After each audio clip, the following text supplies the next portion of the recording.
Salut à tous, j'espère que vous allez bien, j'espère que le premier épisode de la série des pires naufrages vous aura plu. Si vous ne l'avez pas encore vu, je vous invite à aller le voir, petit lien dans la description. Deuxième épisode, nous allons parler d'un bâtiment américain, d'un navire de guerre tristement connu. Je veux bien sûr parler de l'USS Arizona. L'USS Arizona était un cuirassé de la marine américaine, de la classe Pennsylvania, baptisé en l'honneur de l'Arizona qui est le 48e État de l'Union. Il servit pendant la Première Guerre mondiale, mais il est surtout connu pour son bombardement par l'armée japonaise au cours de l'attaque de Pearl Harbor, survenue le 7 décembre 1941. L'incendie, qui dura près de 3 jours, et le naufrage du navire provoquèrent la mort de 1177 marins, soit près de la moitié du total des victimes américaines de l'attaque. Le bateau. Le 4 mars 1913, le Congrès américain autorise la construction du second et dernier cuirassé, Super Dreadnought, de la classe Pennsylvania, l'Arizona. La construction de sa coque débute au Brooklyn Navy Yards à New York le 16 mars 1914. Il est lancé le 19 juin 1915, parrainé par Miss Esther Ross, fille d'un célèbre pionnier de l'Arizona.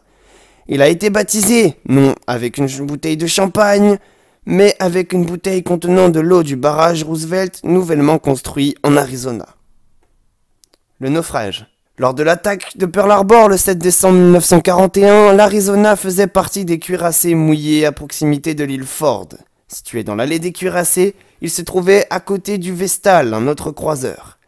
Dès le début de l'attaque, l'USS Arizona subit d'importantes attaques japonaises et les avions qui viennent de mitrailler le pont de l'USS Nevada lâchent leurs torpilles sur le couple Arizona-Vestal.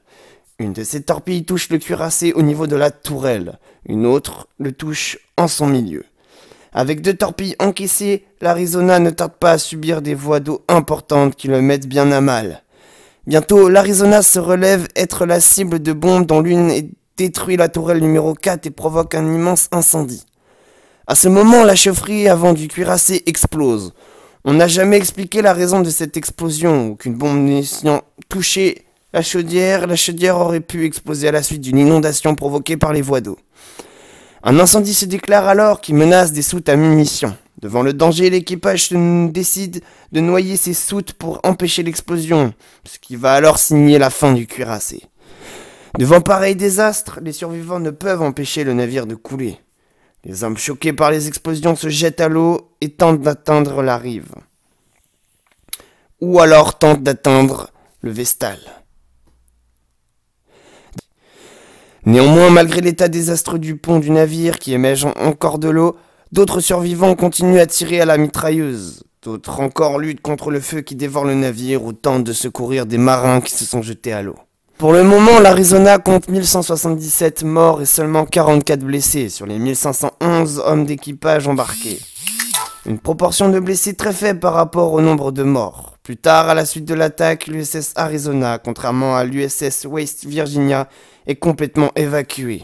Enfin, après la bataille, l'USS Arizona est définitivement considéré comme irrécupérable. Cette catastrophe et ce naufrage de l'USS Arizona signera l'une des pires catastrophes maritimes américaines de la Seconde Guerre mondiale.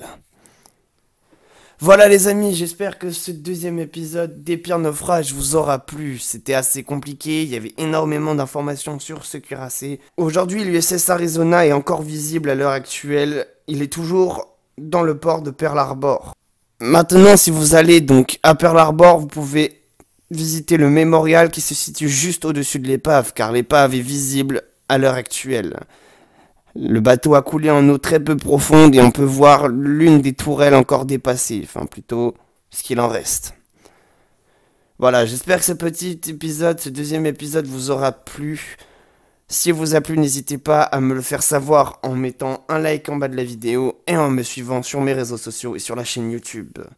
Je vous dis à la prochaine, portez-vous bien et à plus pour le prochain épisode.